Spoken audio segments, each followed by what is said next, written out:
Boa noite, meus irmãos. Nós vamos dar início ao nosso culto, ou melhor, continuar o nosso culto, que a gente sempre se esquece que no momento em que nós estamos fazendo o nosso momento de oração, nós já começamos o nosso culto. Então nós já estamos em culto desde quando chegamos aqui.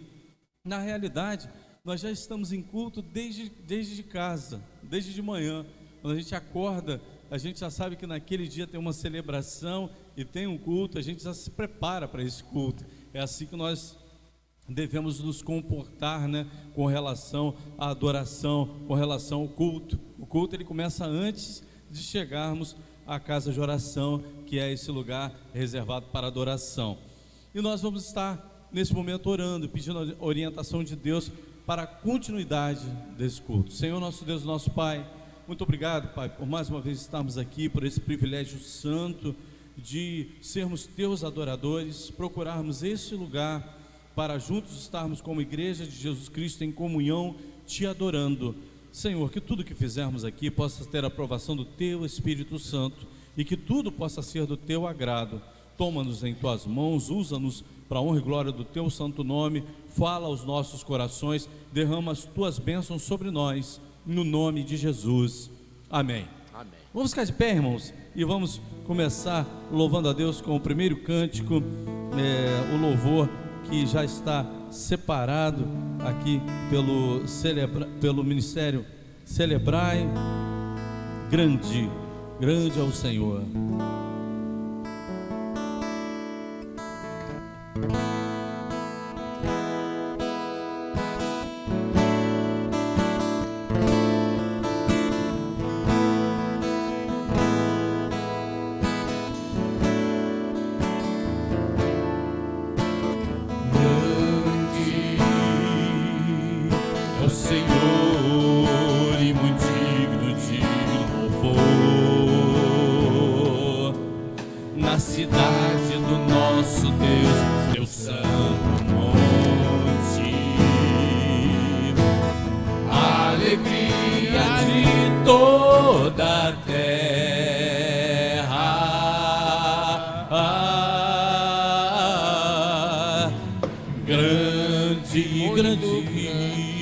É o Senhor em quem nós temos a vitória e que nos ajuda contra o inimigo. Por isso diante dele nos prostramos,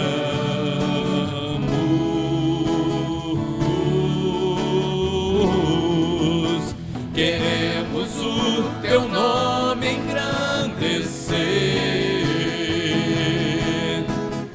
e agradecer-te por tua obra em nossas vidas. Confiamos em teu infinito amor, pois só tu és o Deus eterno sobre toda a terra e céu.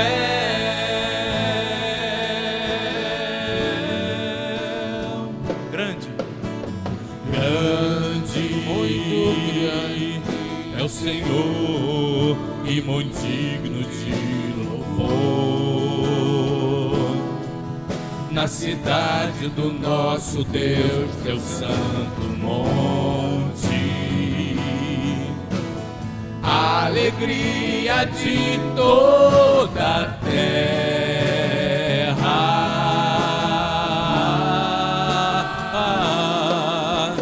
Grande, é o Senhor em quem nós temos a vitória e que nos ajuda contra o inimigo. Por isso diante dele nos prostramos,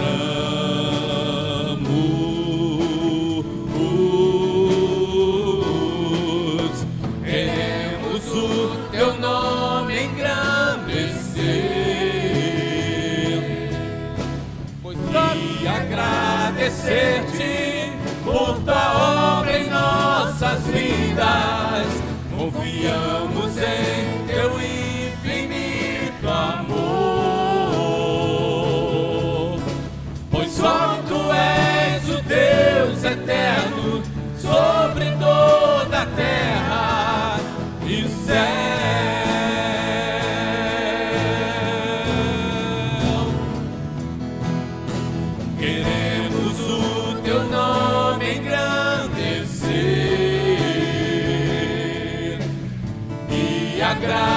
agradecer-te por tua obra em nossas vidas. Confiamos em teu infinito amor, pois só tu és o Deus eterno sobre toda a terra e céu.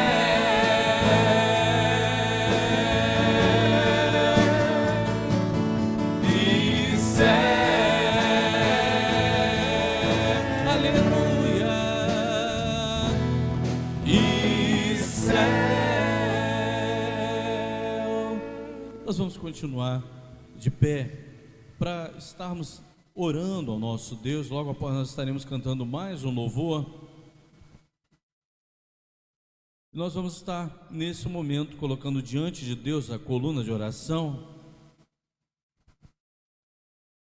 E nós temos a nossa coluna de oração. Eu vou botar até um nome que foi me dado pelo irmão Luiz agora, que é a Lorena, a sua netinha. Acertei, né, irmão? Lorena, né? Então nós temos aqui a Lorena, o Marcelo, filho dos nossos irmãos Luiz e Marinalva, a Helena, mãe da Tamara, a Juracia, mãe da Ática, né? A Florentina, irmã da Morada do Sol, parente do nosso irmão Paulo, a Sara, filha da Jussara, a Sandra, tia da Marta, o irmão Disseu, Aidaci e Nélia, tias da nossa irmã Érica, Iraci, irmã da irmã Nair, Edmeia, mãe da irmã Edir, Ivonete, Gabriel e família, Dona Marlene, mãe da Cristina, os irmãos Deusi, Francisca, Maria Nazaré, Thaisa, bairro de São José, Maricá e autoridades. Os irmãos que quiserem também colocar algum nome na nossa coluna de oração, nos procure, nos entregue o nome para que nós possamos estar orando. Olha quanto resultado a gente tem conseguido através desse momento de intercessão. Quantas bênçãos. A irmã Ana, no domingo, estava me falando, né, que uma amiga dela, que a gente orou tanto por ela, né, irmã Ana? Hoje é motivo de agradecimento, porque já saiu do hospital, já está recuperada, né? E nós queremos que nós demos a nossa contribuição, colocando na coluna de oração e orando. As nossas orações fizeram parte dessa cura, nós cremos nisso, né? Além de muitos outros irmãos também que oraram, nós cremos nisso também. Nós não somos aquela igreja que achamos que só a nossa oração que tem poder, não. Achamos que é a oração de todos, né, que estavam orando é que tem o poder, né? Assim como a palavra de Deus diz que a oração do justo pode muito em seus efeitos. Então a gente crê na oração de vários irmãos que intercederam também. Vamos orar. Senhor nosso Deus, nosso Pai, louvado seja o teu nome. Nós queremos te agradecer em primeiro lugar pelas bênçãos recebidas e queremos te pedir também, e Senhor, nós nos esquecemos também de colocar o pastor Oloir, que se machucou, Senhor, que deu um probleminha no joelho dele, que tu possa estar abençoando o teu servo, curando também e restabelecendo. Assim como os outros nomes que estão aqui na nossa coluna de oração, o Marcelo, que já saiu do hospital, filho do nosso irmão Luiz. Pai, que tu possa, Senhor, estar curando e amenizando aquelas dores, Pai, que ele possa se restabelecer no nome de Jesus. Pai, que tudo isso, Senhor, que nós estamos pedindo, possa, Senhor, receber a gratidão, Senhor, daqueles que receberem a cura, que receberem a bênção vinda dos altos céus. Toma cada um em tuas mãos e que tu possas estar derramando as suas bênçãos em cada vida, Pai, no nome de Jesus. Amém. Nós vamos continuar louvando a Deus com A Casa é Sua.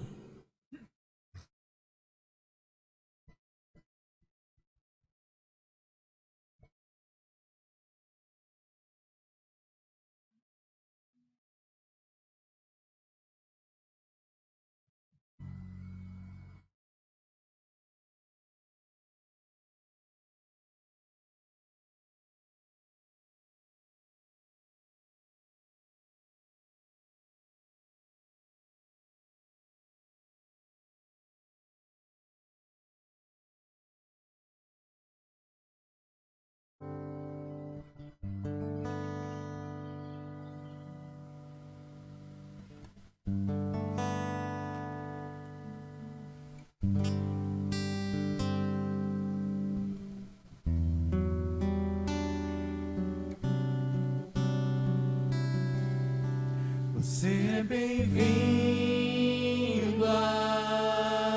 aqui. A casa é sua, pode entrar, me esvazio de mim, me esvazio de mim.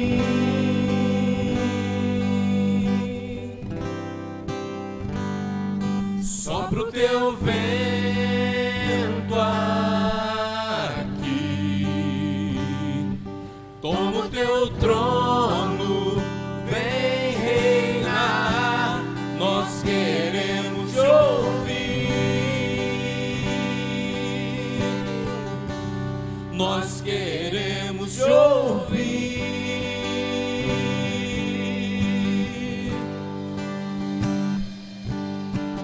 Essa casa é sua casa, nós deixamos ela pra você, Jesus. Essa casa é sua casa, nós deixamos ela pra você, Jesus. Essa casa é sua casa, nós deixamos ela pra você,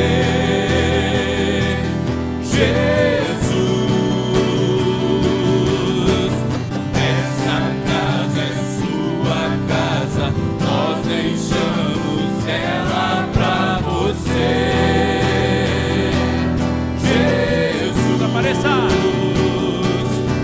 Apareça e o teu nome cresça, enche este lugar, enche este lugar. Apareça e o teu nome cresça, vem me incendiar, vem me incendiar. Apareça e o teu nome cresça, enche esse lugar, enche esse lugar. Apareça e o teu nome cresça, vem me incendiar, vem me incendiar. Essa casa é sua casa, nós deixamos ela pra você, Jesus. Essa casa é sua casa, nós deixamos ela pra você, Jesus. Essa casa é sua casa, nós deixamos ela pra você, Jesus. Essa casa é sua casa, nós deixamos ela pra você, Jesus.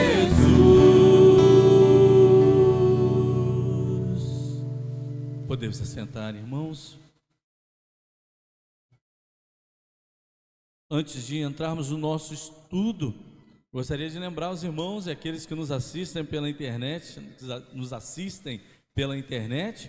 que no sábado que vem nós teremos aqui, né, no sábado, dia 16, nós teremos a cantata alusiva à Páscoa, e vai ser uma programação toda especial, vai começar às 19h30. Então os irmãos tragam seus familiares, convidem seus amigos. Eu já estou convidando, né, parentes meus para estarem aqui. Nós já temos feito esse convite, que os irmãos também aproveitem essa oportunidade e convidem seus parentes. Às vezes o parente não vem numa programação normal da igreja, mas vem numa programação especial. Então ele vai ter a oportunidade de ouvir a palavra de Deus através das músicas, através de uma programação toda especial, voltada para a Páscoa de Jesus Cristo. A Páscoa não é outra coisa a não ser a Páscoa de Jesus. Melhor dizendo, Ele é a nossa Páscoa, assim como Paulo falou a respeito da Páscoa.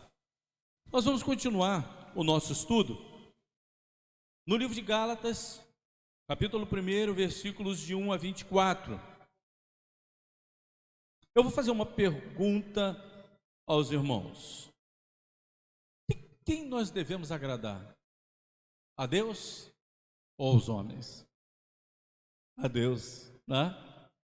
E aqui nós vemos Paulo falando a respeito disso. Ele se posicionando a respeito de algo que vinha contrário à pregação dele, que era a pregação dada pelo próprio Cristo, e a gente já viu isso, que Paulo, ele recebeu a revelação do próprio Cristo, ele não recebeu a revelação por nenhum outro discípulo de Jesus, ou apóstolo de Jesus, ele não aprendeu, ele não foi doutrinado por alguém.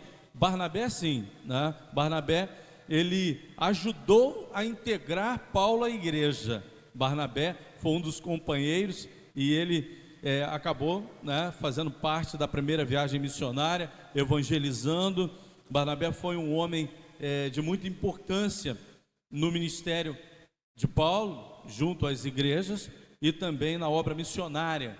Mas agora Paulo foi doutrinado pelo próprio Cristo, e aqui ele faz uma apologia da fé.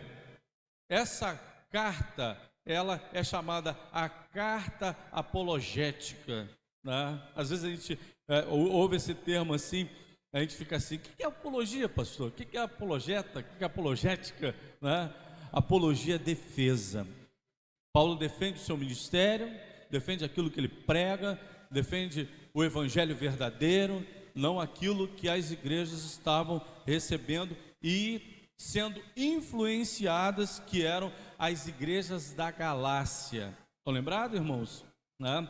Que Gálatas não é uma igreja, mas uma região, a Galácia do Sul, não a Galácia do Norte. Ainda tem isso ainda. A gente aprendeu isso já na introdução do primeiro estudo. Nós vamos estar lendo, como nós sempre fazemos, lendo um versículo e fazendo a exposição. Eu vou até tirar o relógio, que eu vou fazer em meia hora, como eu sempre faço. Então, se eu não conseguir, a irmã Edir até pergunta assim: pastor, da onde até onde? Nós vamos começar do 10 e ir até o 24, que é o desejo nosso. Mas a gente não vai conseguir, porque a gente vai estar fazendo um estudo expositivo, e eu gosto de me prender em alguns detalhes, para que a gente possa enriquecer o nosso conhecimento através do estudo da palavra. Versículo 10, a gente vai ler na Nova Tradução Linguagem de Hoje. Por acaso eu procuro a aprovação das pessoas? Aí ele responde: não. Ele mesmo responde: o que eu quero é a aprovação de Deus. Será que agora estou querendo agradar as pessoas?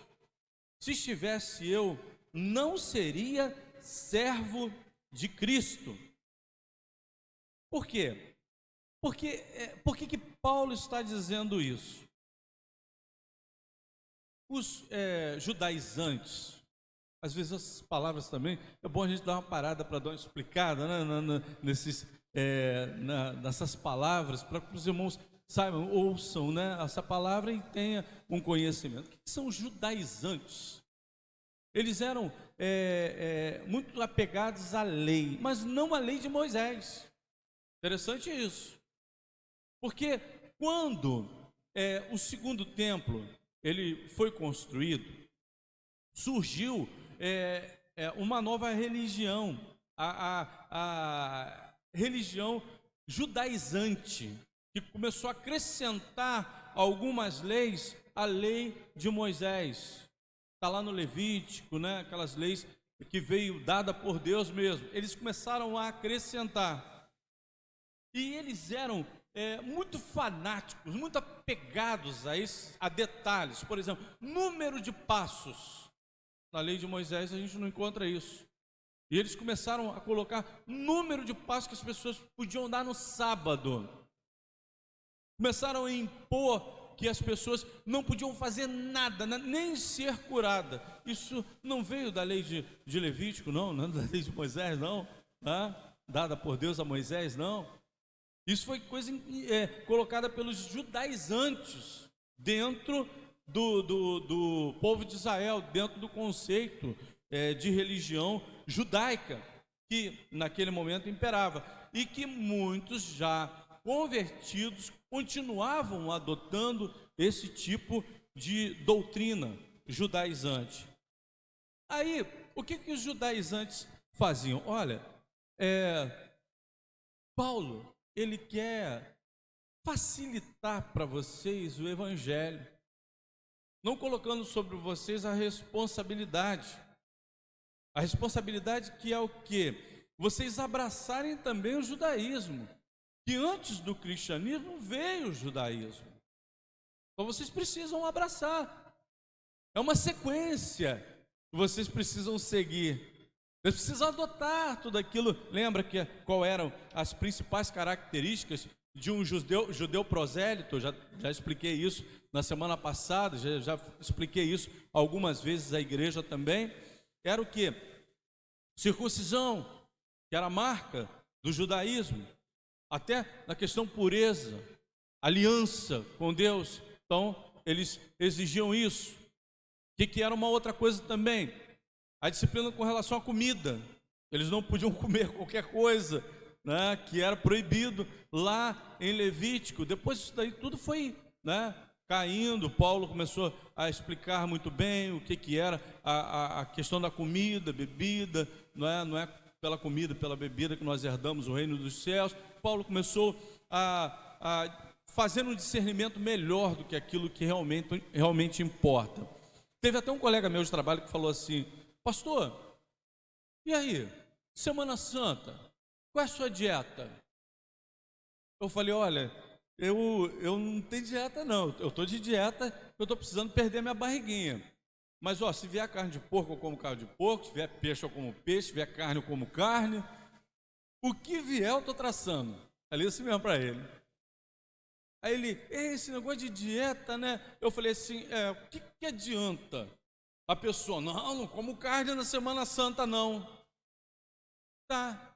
Ele até guarda algumas coisas na Semana Santa, tenta viver uma vida reta naqueles dias ali de Semana Santa. Saiu daquilo dali, faz tudo aquilo que desagrada a Deus, todos os tipos de pecados que ofendem a Deus. O que adiantou aquela semana? O que adianta a dieta? E o que a dieta vai trazer de benefício à alma da pessoa? Às vezes a gente acha que a religiosidade ela é uma coisa exterior. Quando eu falo de religiosidade, irmãos, a religião não salva sim. Salva sim. Porque é termo também, a gente tem que entender o termo. O que é a palavra que significa a palavra religião? Vem do termo religare. E o que significa religare? Aquilo que liga o homem a Deus.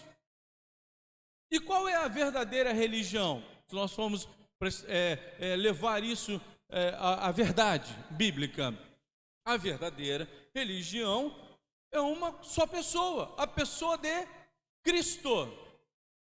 Então, se você é crente em Cristo Jesus, se você é cristão, se você é crente, porque também tem, não, sou cristão, eu sou crente, bobagem.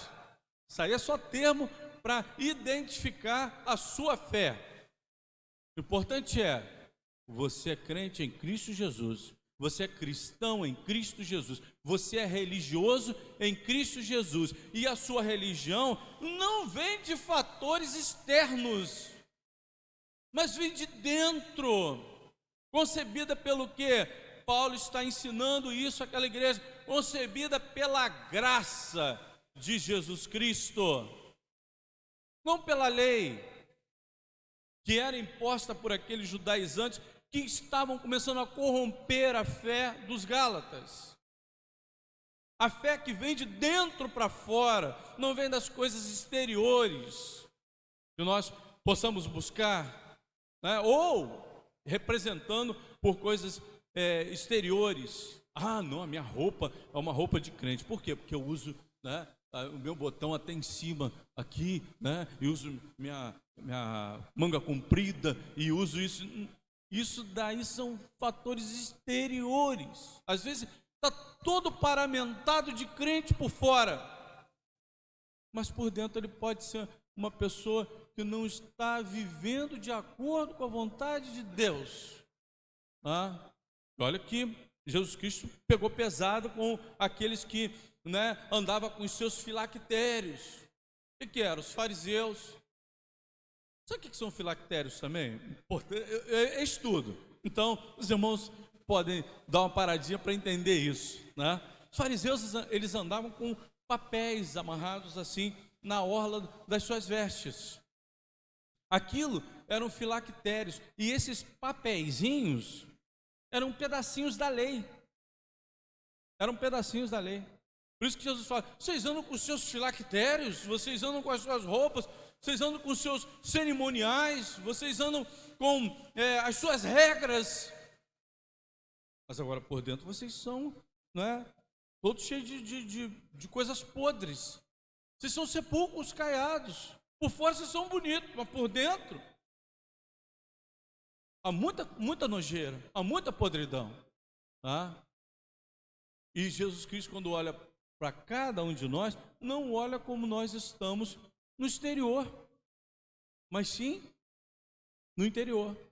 É isso que vale na avaliação de Deus em nossa vida. E diz assim: buscava a aprovação de Deus. Não, eu quero a aprovação de Deus. Será que estou querendo agradar as pessoas? Se tiver, não seria servo de Cristo. Ele só tinha um Senhor. Ele não se submetia a nenhum conceito, a nenhum modismo, a opinião de alguém. Olha, teve um dia desses também que eu conversando, a pessoa começou a falar uma série de coisas a respeito dos evangélicos, metendo malho nos evangélicos. Aí ele começou a falar do evangelho, e eu quieto. Num dado momento eu falei assim: sobre os evangélicos, você está errado e também você está certo. Você está certo porque nós deveríamos nos posicionar, nós deveríamos realmente viver uma vida de verdadeiros servos de Deus. E muitas vezes a gente não dá o testemunho que deveríamos dar. Então, isso daí que você está falando, né, está muito certo. E algumas igrejas não têm pregado de uma forma correta, e a gente precisa reconhecer que isso daí tem trazido muita vergonha ao Evangelho, e coisas que não tem nada a ver com aquilo que está na Bíblia. Então nós temos que reconhecer que muitas igrejas hoje não pregam o Evangelho de Jesus Cristo, pregam qualquer uma outra coisa, como Paulo falou. Pegam um outro evangelho, mas não o Evangelho de Cristo. E eu tive que reconhecer isso. Mas também eu falei para ele: você está errado, porque não são todas as igrejas. Eu coloquei a denominação batista nessa: não são todas as igrejas. A gente sempre busca entender a palavra de Deus e fazer aquilo que a palavra de Deus nos orienta. Pelo menos tentamos, né? Porque nós somos falhos também. Por isso que eles ainda estão certos, porque ainda nós falhamos. Mas aí é uma falibilidade humana. Mas eu falei: mas quanto ao Evangelho de Jesus Cristo, se está escrito e se é bíblico, tudo aquilo que você disser ao contrário está errado. E isso eu afirmei. Com relação a nós, com relação a mim, pode haver críticas. Com relação a Paulo, poderia haver críticas. Mas Paulo se posicionou. Espera aí, eu vou agradar a vocês ou vou agradar a Deus? Irmãos, Não vamos ser aqueles crentes que agradam, o mundo agradam as pessoas, não. Nós temos que nos posicionar. E Paulo fez isso. Ele se posicionou diante dos judaizantes, diante da igreja e diante dos apóstolos. Ele resistiu a Pedro cara a cara.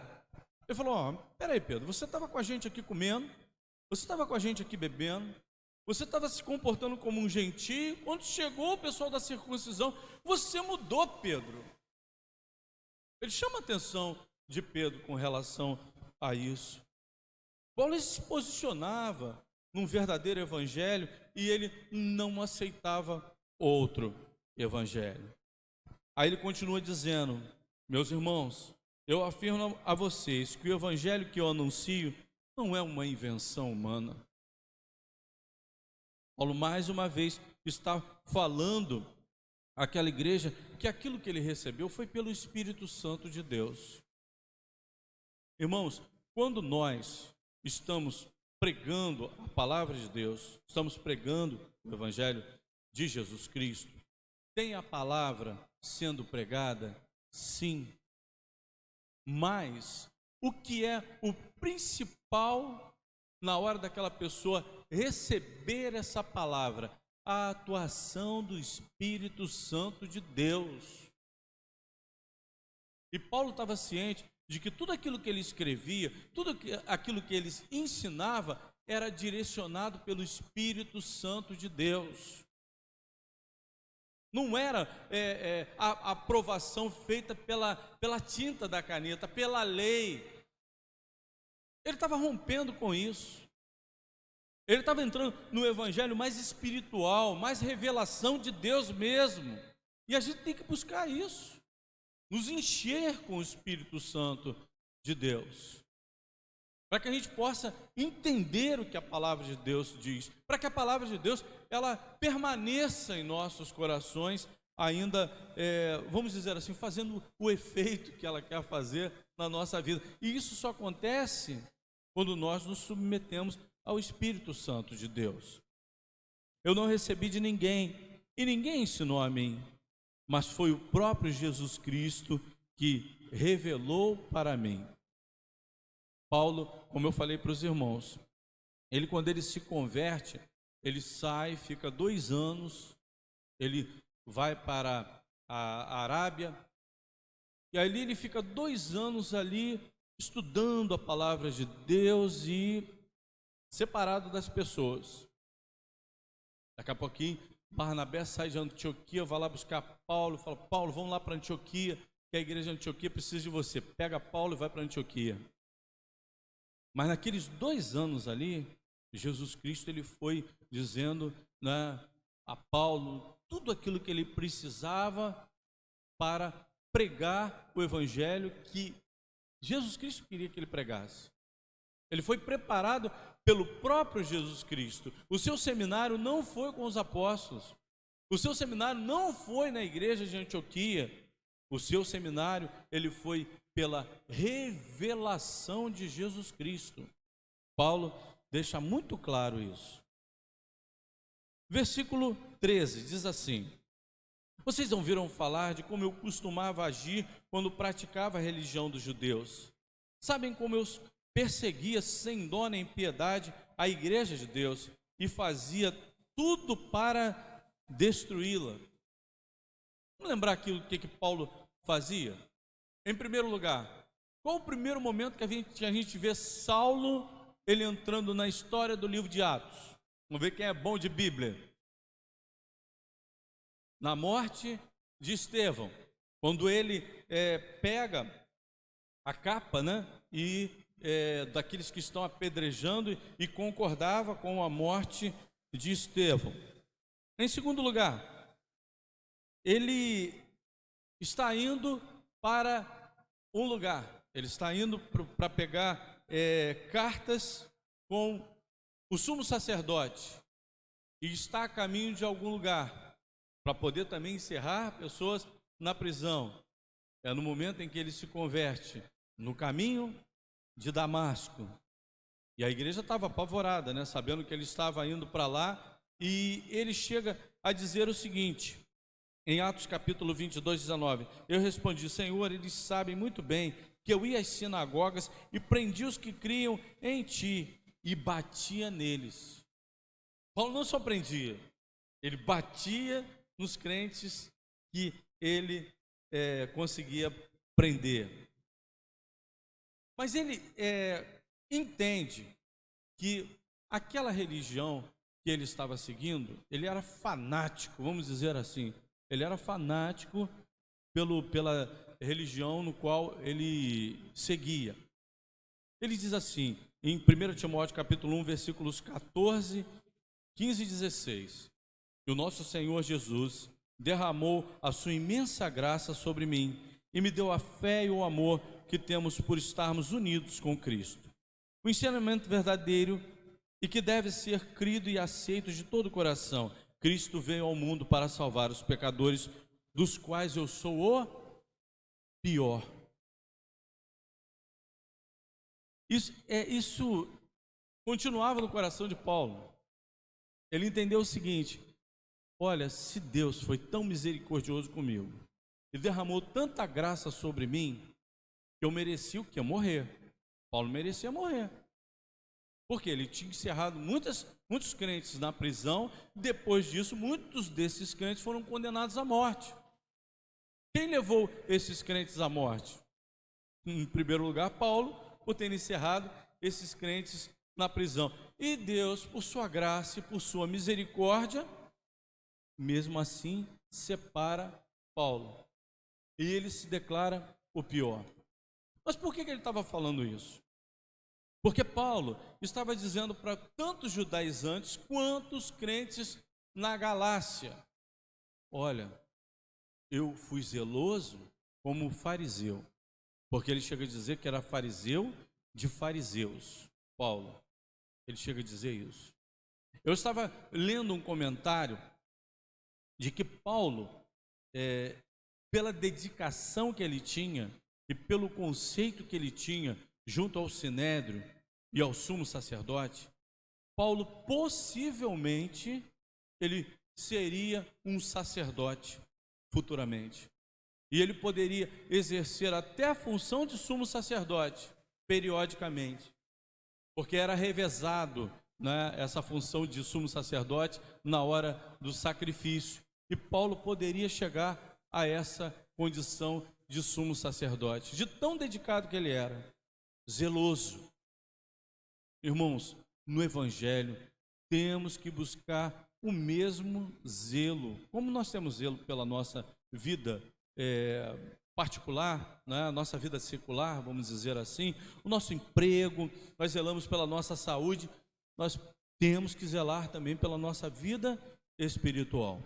E para finalizar, versículo 14 e 15 diz assim: quando praticava essa religião, eu estava mais adiantado do que a maioria dos meus patrícios da minha idade, e seguia com mais zelo do que eles as tradições de meus antepassados.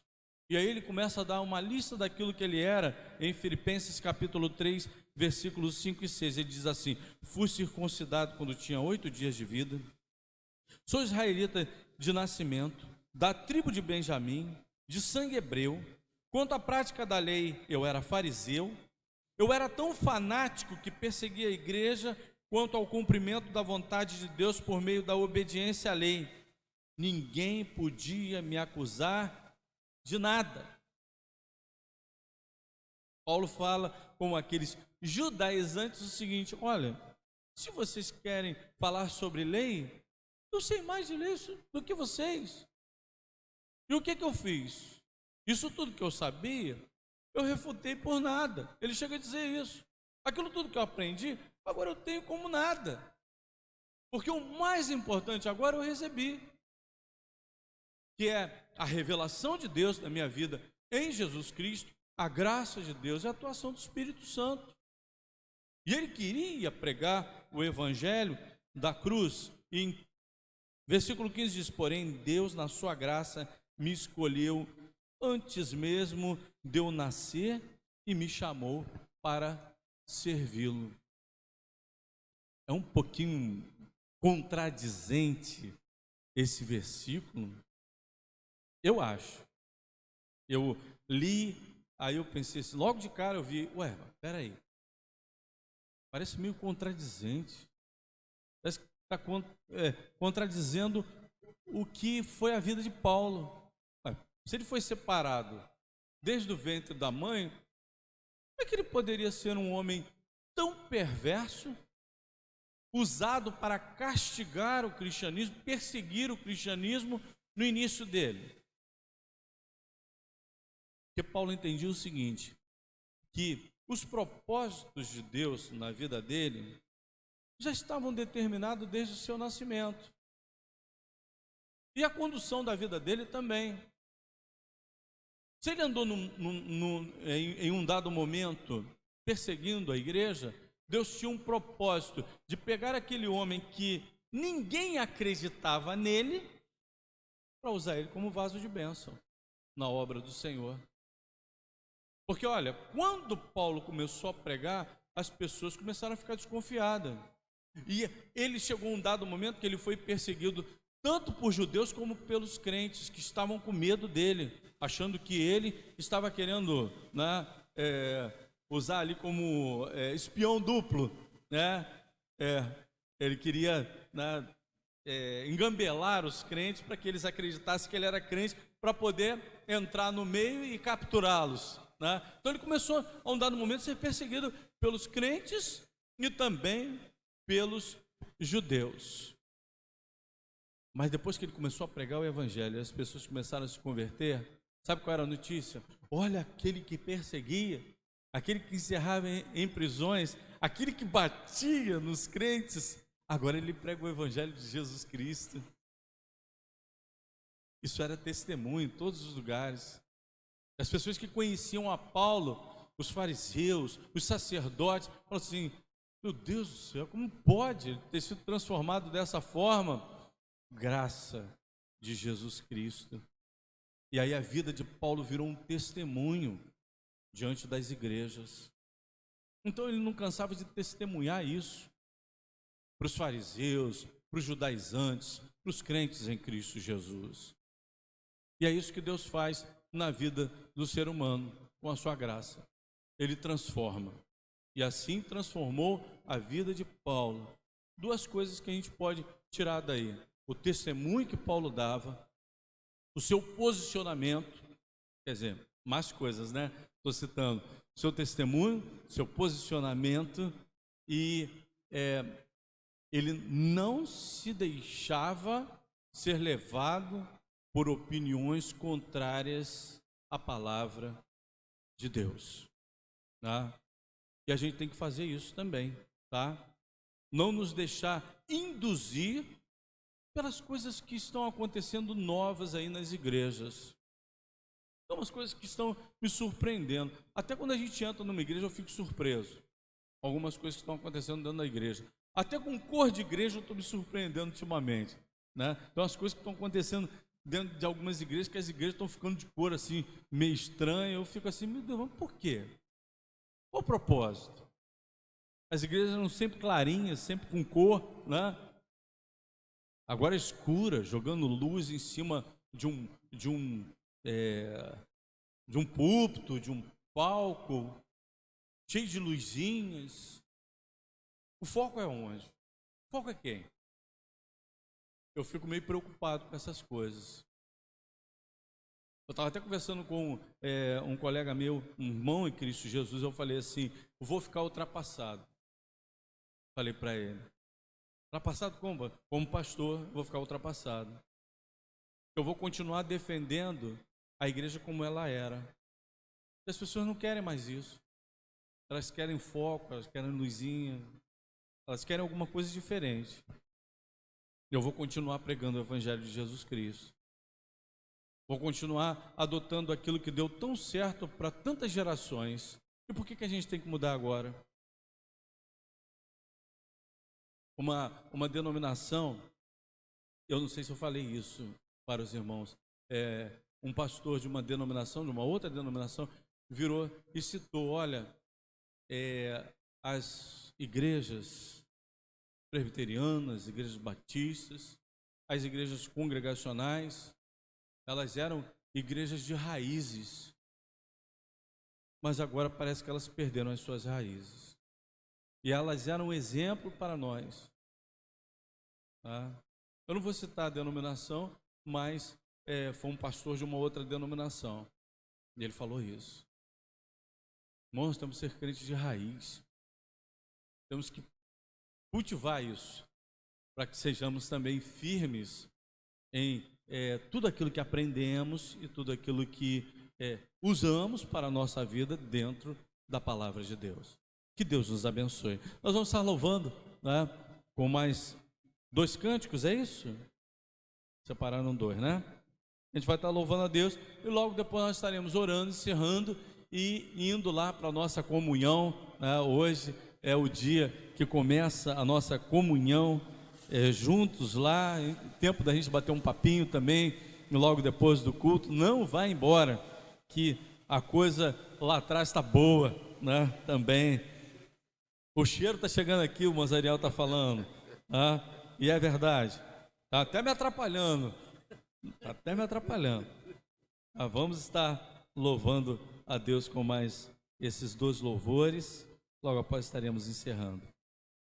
Tu és soberano, né? Tu és soberano e ousado amor.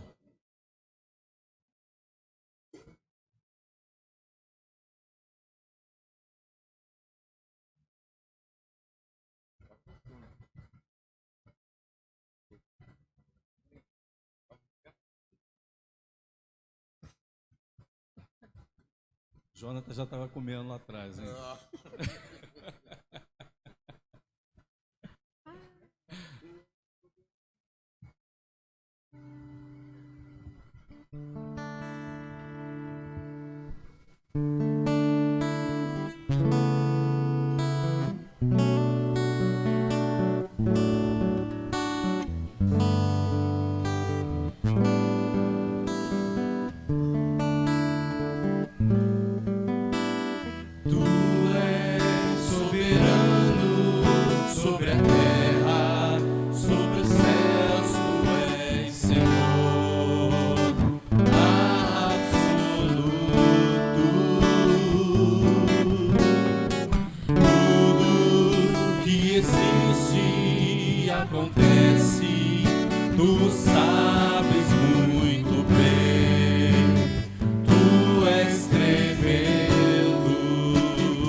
és tremendo.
vai pesar.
Derruba as muralhas.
Continua conosco, Senhor, agora nesse momento de comunhão que iremos realizar.